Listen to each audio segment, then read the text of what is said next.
हम एक बच्चे को देखती हैं जिसका नाम नहीं है और वह सच में तले हुए बरगद की तरह ही मसालेदार है, क्योंकि उसे अपनी क्लास में किसी भी लड़की में इंटरेस्ट नहीं होता और बल्कि उल्टा क्लास की मर्यादा में ज्यादा दिलचस्पी होती है। इसीलिए वह अपने साथ स्कूल में 2 हवस भरी मूवी की टिकट से लेकर आता है जिसको आप क्लास की टीचर के साथ देखना चाहता है। अब वह अपने तुझे दोस्तों को लड़की पटाने के बारे में बता रहा था कि तभी वहां पर एंट्री होती है इस मूवी की में किरदार की, जहां पर हम मैरी नाम की एक टीचर को देती है जो कि लचक लचक कर स्कूल में आती है, जिसको देखकर उनमें से एक चूजा अपने सामान को ढक लेता है, जबकि उसके सामान का कैंसर अभी तक काम करना शुरू भी नहीं किया था। दोनों उस टीचर को अपने साथ हवस भरी मूवी देखने के लिए आता है, लेकिन मेरी उसके साथ जाने से मना कर देती है और कहती है कि वो उसकी टीचर है, न कि उसकी गर्लफ्रेंड। इधर धोनी को इस बात से कोई भी फर्क नहीं पड़ता और वो अपनी टीचर को गंदे गंदे इशारे करने लगता है, जिस वजह से वो टीचर वहां से चली जाती है। इसके बाद अगले सीन में हम धोनी को क्लास में देख सकती हैं, जहां पर वह क्लास में अकेला था। तभी उसकी टीचर उसके पास आकर उसे अपना सामान दिखाती है और उसके साथ फ्लर्ट करने लगती है। फिर वह उसे अपने साथ अपने ऑफिस में लेकर जाती है और उसके साथ दबाकर होमवर्क करती है। इसके बाद अगले सीन में हम देखते हैं कि मेरी होने के साथ पढ़ चुकी है। एक दिन स्कूल में जब एक बच्चा लेक्चर दे रहा होता है, तभी पर्दे के पीछे से कुछ अजीब सी आवाजें आने लगती हैं, जो कि वहां पर मौजूद सभी बच्चे सुन लेती हैं। इसके बाद जब पर्दे को हटाया जाता है, तभी वह लोग देखते हैं कि पर्दे के पीछे कोई और नहीं बल्कि मेरी और धोनी है, जो कि पर्दे की बेटियां उबर कर रहे थे। और उनको देखकर वहां पर मौजूद सभी बच्चे और टीचर काफी हैरान हो जाते हैं और सभी बच्चे धोनी को स्टेज पर इतना अच्छा काम करते हुए देखकर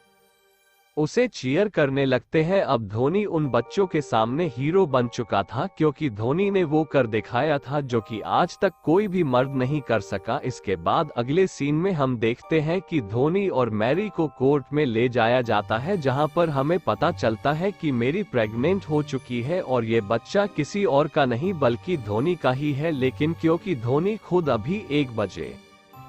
क्या है, इसलिए धोनी को कोई सजा नहीं सुनाई जाती, पर मैरी को 3 साल की सजा हो जाती है। और यह भी कहा जाता है कि धोनी की उम्र 26 साल की हो जाएगी, तभी वह अपने बच्चे की कस्टडी ले सकता है। अब धोनी ने जो काम कर दिखाया था, इसके लिए उसे और कर दिया जाता है और अब वो किसी सेलिब्रिटी से कम नहीं है। इसके बाद कहानी शुरू होती है और हम धोनी को देखें जो कि अब काफी बड़ा हो चुका है और वह दारू के अलावा कुछ भी नहीं पीता, जिस वजह से उसका सारा पैसा खत्म हो चुका है। इसी बीच हमें पता चलता है कि धोनी ने कई सालों से अपना इनकम टैक्स भी नहीं भरा है, जिस वजह से उसे अभी 45 या डॉलर्स पेश करना है। लेकिन क्योंकि उसके पास अभी एक भी पैसा नहीं है, इसलिए वह वहां पर गुस्सा करने लगता है। तभी तो से पैसा कमाने के लिए एक आइडिया देते हुए कहता है कि इस बार मैराथन रेस में एक मोटा आदमी दौड़ने वाला है, जिसके ऊपर अगर पैसा लगाता है तो उसके जीतने के बाद उसे 100 गुना ज्यादा पैसा मिलेगा। जिसको सुनने के बाद धोनी लालची होकर उसके ऊपर $20 लगा देता है। इसके बाद धोनी और भी पैसे कमाने के लिए प्रोड्यूसर के पास जाता है, जिसके साथ वह पहले भी काम कर चुका है, लेकिन वो प्रोड्यूसर उसे काम देने से मना कर देते हैं और वह कहता कि पहले उसने इसलिए उसे काम पर रखा था क्योंकि पहले वह पॉपुलर था, लेकिन अब वह एक शराबी बन चुका है, इसलिए वह उसे काम देने से मना कर देते हैं। तभी दो नहीं कहता है कि वह कम पैसों में ही उसके लिए काम करने के लिए राजी है, जिसको सुनने के बाद में प्रोड्यूसर कहता है कि वह अपने बेटे और अपनी बाइक को अगर एक साथ कर पाया तो वो इस न्यूज को टीवी में लाइव टेलीकास्ट करेगा और इसके लिए वह धोनी को $5000 पर करेगा, जिसको सुनने के बाद धोनी राजी हो जाता। इसके बाद धोनी जब एक क्लब में बैठा हुआ था, तभी वह एक न्यूज में अपने बेटे के बारे में बढ़ता है, जिसमें उसका बेटा अपना नाम तोड़ पीटरसन से बदलकर कुछ और रख लिया और अभी वह काफी अमीर लड़का। दरअसल वह अपने पेरेंट्स के साथ कोई भी रिश्ता रखना नहीं चाहता, इसलिए वह अकेला रहता है और उसने ये भी लिखा है कि उसके माता पिता एक बम धमाके में मारे जा चुके हैं। साथ ही साथ धोनी को ये भी पता चलता है कि अगले ही हफ्ते उसके बेटे की जैमी नाम की एक लड़की के साथ शादी है, जो कि उसके बॉस के घर में ही होने वाली है। इसलिए धोनी अपने सामान को करके उसके घर चला जाता है और वहां पर पहुंचकर वह कहता है कि वो तोड़कर बचपन का दोस्त दोगुनी है। उधर तोड़ जब उसे देखता है तो वह से पहचान लेता कि वो उसके पिता है, लेकिन वह अपने दोस्तों के सामने उसे अपना दोस्त कहकर इंट्रोड्यूस करता है। थोड़ी देर बाद धोनी को लेकर एक रूम में चला जाता है और उसे वहां से जाने के लिए कहता है, लेकिन दोनों वहां से जाने से मना कर देते हैं और वह कहता है कि जेल में उसकी मॉम काफी बीमार है तो उसे उसकी मौत से मिलने के लिए जाना चाहिए, लेकिन तोड़ जाने से मना कर देता है और कहता है कि वह अपने पेरेंट्स के साथ कोई भी रिश्ता रखना नहीं चाहता। इसके बाद हम देखते हैं कि टोने टोट के साथ ही रहते हैं और पार्टी में आए हुए लोगों के साथ उसकी काफी अच्छी दोस्ती हो जाती है, यहाँ तक कि वह सभी लोगों का चहेता भी बन चुका था। अब शादी के दिन फादर उसके पेरेंट्स के बारे में पूछती है, जिसके जवाब में टोन अपने पेरेंट्स के बारे में बहुत उल्टा सीधा बोलते हैं और गालियां बकने लगता है, जिसमें देते फादर तोड़कर ऊपर गुस्सा होकर उसे मारने लगता है। दरअसल फादर पहले एक रेसलर रह चुके हैं, लेकिन रेसलिंग में ही उसने एक प्लेयर को जान से मार दिया था, इसलिए उसने ऐसे नहीं से बाहर निकाल दिया गया था।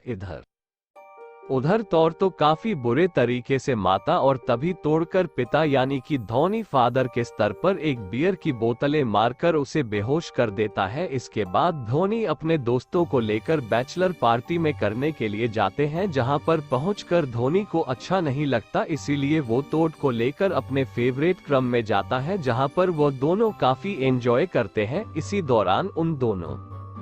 बीच रिलेशनशिप भी ठीक होने लगता है और तो धोनी को माफ कर देता है और अपनी मॉम से भी मिलने जाने के लिए राजी हो जाता है, लेकिन धोनी उसे जाने से मना कर दे क्योंकि वो अगर अपनी मॉम से जेल में मिलने के लिए गया तो न्यूज रिपोर्टर वाले भी वहां पर पहुंच जाएंगे और तोड़कर लगेगा कि धोनी ने पैसों के लिए ये सब कुछ किया, इसीलिए धोनी को अपनी मॉम से मिलने से मन करता है। लेकिन धोनी की बातों को ज्यादा सीरियस नाम लेकर अगले ही दिन अपनी मॉम से मिलने के लिए चला जाता है, जहां पर न्यूज रिपोर्टर वाले भी तो जाते हैं और उन दोनों को बात करते हुए लाइव टेलीकास्ट करने लगते हैं, जितना जैसे टोन धोनी के ऊपर नाराज होकर वहां से चला जाता है। दूसरी तरफ प्रोड्यूसर रॉनी को एक भी पैसा नहीं देता, क्योंकि उन दोनों के बीच में कोई भी लीगल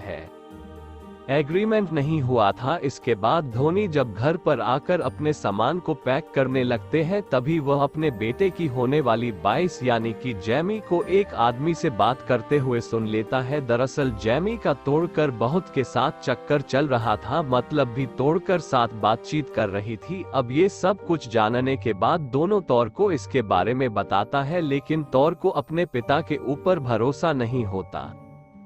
साथ ही साथ जैमी भी धोनी के बारे में बहुत उल्टा सीधा कह देती है, जिस वजह से तौर धोनी को वहां से जाने के लिए कहता है और धोनी भी वहां से जाने लगता है। इसके बाद हम देखते हैं कि पार्टी खत्म होने के बाद धोनी जैमी जो पर नजर रखता है और उसको फॉलो करते हुए वह एक होटल रूम तक पहुंच जाता है, जहां पर पहुंचकर वह देखते हैं कि जैमी अपने भाई के साथ ही पलंग तोड़ रही थी, जिस को देखने के बाद दोनों काफी परेशान हो जाता है और वह जामी से इसके